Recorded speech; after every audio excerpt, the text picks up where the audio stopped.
Hey everybody, this is David Foss with MarineMax in Wakefield, Rhode Island, where I'm standing next to an in-stock Boston Whaler 13 Super Sport. This is a brand new model year 2025 boat we do have in stock.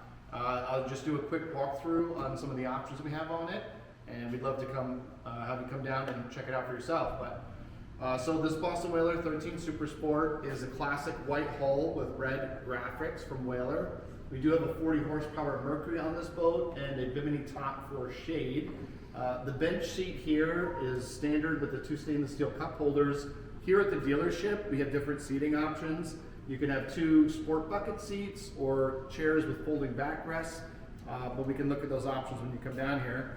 And at the steering console, this does have the added windshield. This adds a nice aesthetic touch to it, provides a little bit of wind protection, and also creates a nice cubby for putting hats and other loose items in. So there is a locker inside of this for dry storage when you're out using the boat. You can store some items in this dry storage bin. And then we do have the chrome full bow rail on this 13 Super Sport. In the bow, you can add a bow cushion to add an extra seat up front, and on the side of the console you can add a cooler with a cooler seat cushion on top of it. This boat does have a galvanized trailer. Again, my name is David. This is a 2025 Boston Whaler 13 Super Sport, and it is at MarineMax in Wakefield, Rhode Island.